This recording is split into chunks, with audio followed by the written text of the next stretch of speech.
Hello friends, કેમ છો બધા? આઈ હોપ કે બધા મજામાં હશો. તો આજે આપણે બનાવીશું છોલે ભટુરે.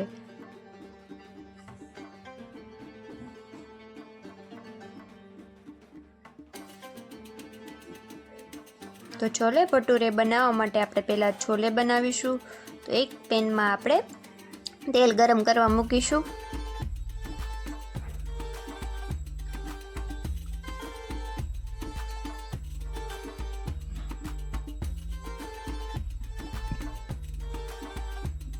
અત્યારે મેં અહીંયા 3.5 પાવડા તેલ લીધેલું છે. તેલને થોડું ગરમ થવા દેશું. તેલ ગરમ થઈ જાય એટલે તેમાં આપણે મીઠા લીમડાના પાન અને સૂકું લાલ મરચું એડ કરીશું. તેને થોડીક વાર સાતળવા દેશું.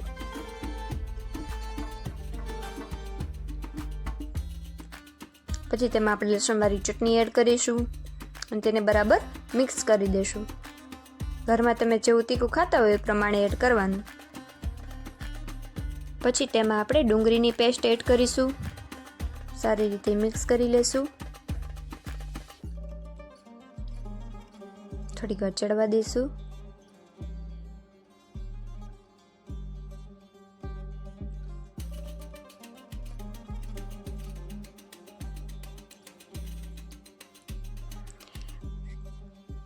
પછી એમાં આપણે ટમેટાની પ્યુરી એડ કરી દઈશું.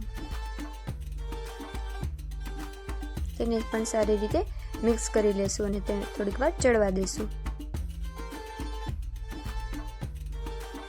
ગેસની ફ્લેમ આપણે મીડિયમ રાખીશું.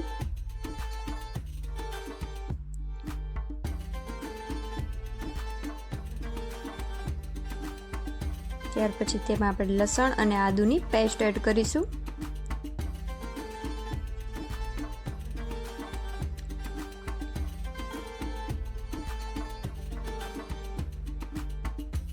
તેલ મેં ત્યાં 2 ચમચી એડ કરી છે.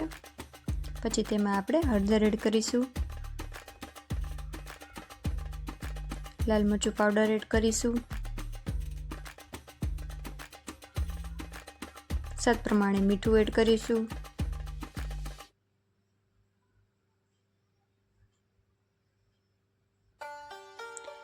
સારી રીતે મિક્સ કરી લેશું.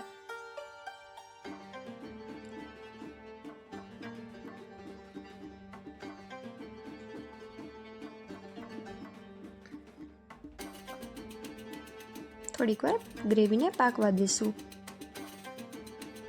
ત્યાર પછી તેમાં આપણે લીંબુનો રસ એડ કરીશું.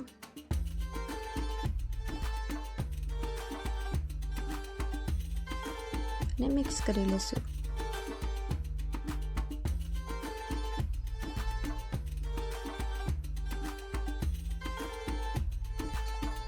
ત્યાર પછી તેમાં આપણે માંડવીનો ભૂકો એડ કરીશું. તેને સારી રીતે હલાવી લેશું. પછી ગ્રેવીને આપણે ચડવા દઈશું.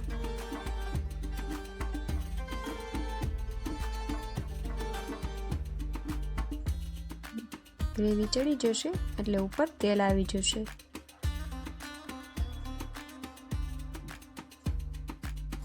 પછી તેમાં આપણે થોડુંક એવું પાણી એડ કરીશું.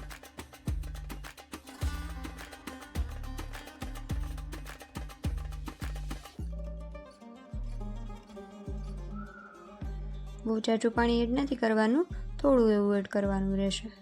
પછી તેને સારી રીતે મિક્સ કરી લેશું અને થોડીક વાર ચડવા દઈશું. પછી તેમાં આપણે ચણા મિક્સ કરી દઈશું. ચણા મેં અહીંયા પહેલેથી બાફી લીધા છે.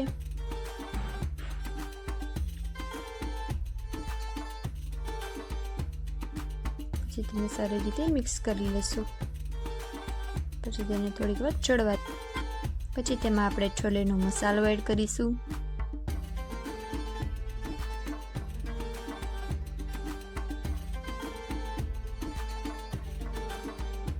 પછી તેને આપણે સારી રીતે મિક્સ કરી લેશું.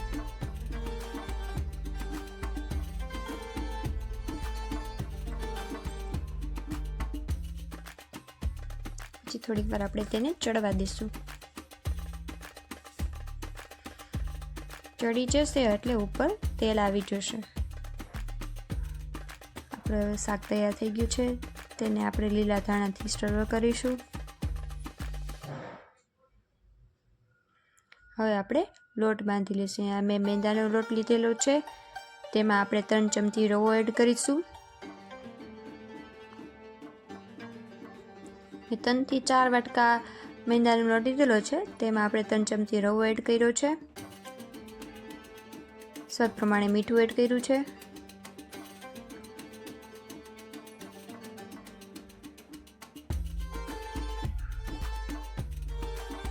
અને અડધી ચમચી જેટલો ઈનો એડ કરવાનો રહેશે.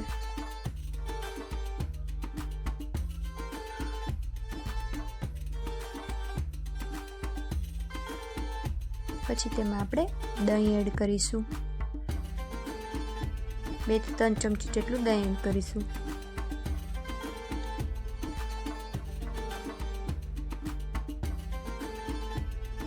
દહીં એટલા માટે એડ કરવાનું છે કે ઈનો અને દહીં ભેગું થાય એટલે મસ્ત પોચા અને ફૂલેલા બને આપણા ભટુરે.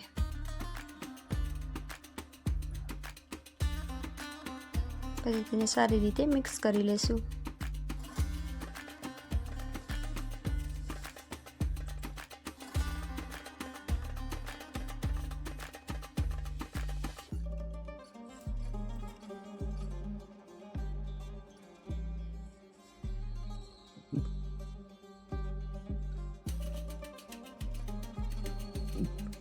લોટ આવી રીતના થાય ત્યાં સુધી આપણે તેને મિક્સ કરીશું.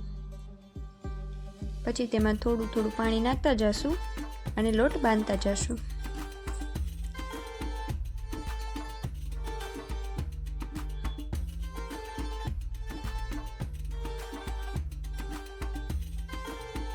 સાવ ઢીલો ન થઈ જાય અને બહુ કઠણ ન થઈ જાય તેનું ધ્યાન રાખવાનું.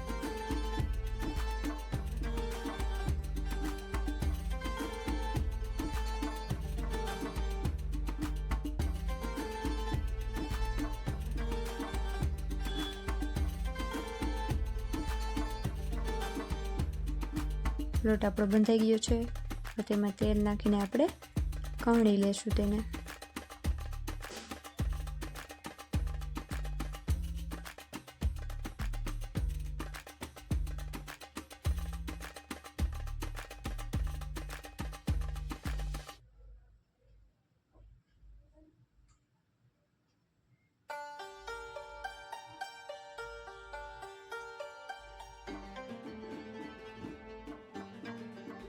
સરસ આપણો લોટ બંધાઈ ગયો છે.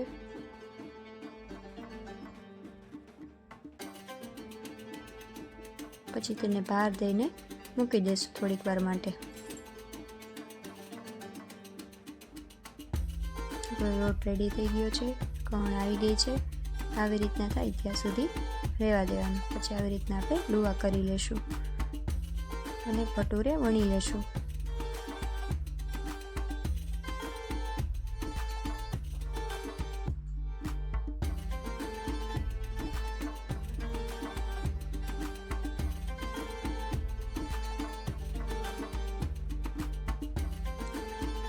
લંબગોળ વણવાના છે, ગોળ નથી વણવાના. અને સાવ જાડાય નહીં અને બહુ પતલાય નહીં, એવી રીતના રહેવા દેવાના.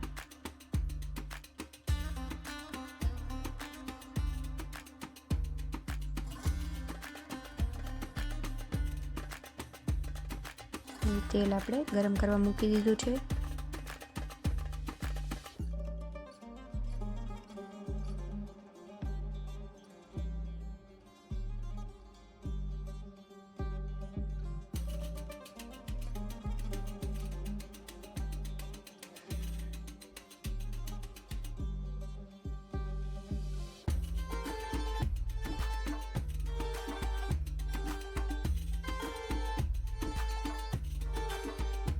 ભટુરે આપણું વણાઈ ગયું છે.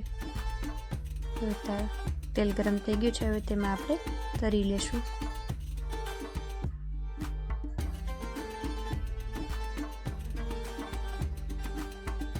તરવા ટાણે આપણે તેમાં આવી રીતના માથેથી ગરમ તેલ એડ કરવાનું, એટલે ફૂલે.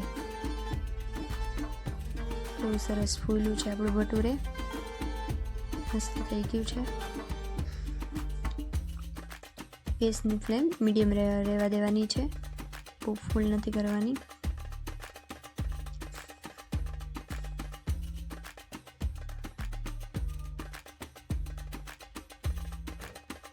પલટાવી દઈશું ભટુરેને.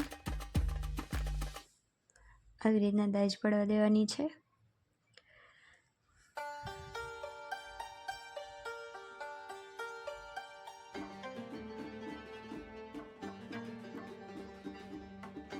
પલટાવતું રહેવાનું છે એટલે શું કાચું ન રહે. ભટુરે આપણું રેડી થઈ ગયું છે, તેને આપણે કાઢી લઈશું. હવે આપણે શાકને સર્વિંગ બાઉલમાં સર્વ કરીશું અને ભટુરેને પણ સર્વ કરીશું.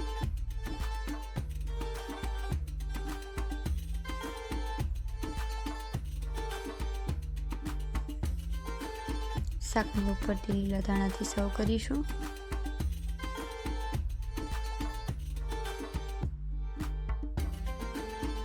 બાજુમાં આપણે ભટુરે મૂકશું.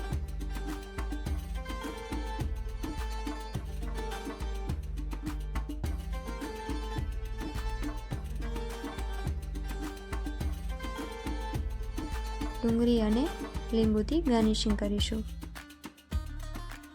તો રેડી છે આપણા છોલે ભટુરે. જો તમને અમારી આ રેસીપી ગમી હોય તો અમારી ચેનલને લાઈક કરો, શેર કરો અને હા, સબસ્ક્રાઈબ કરવાનું ભૂલતા નહીં.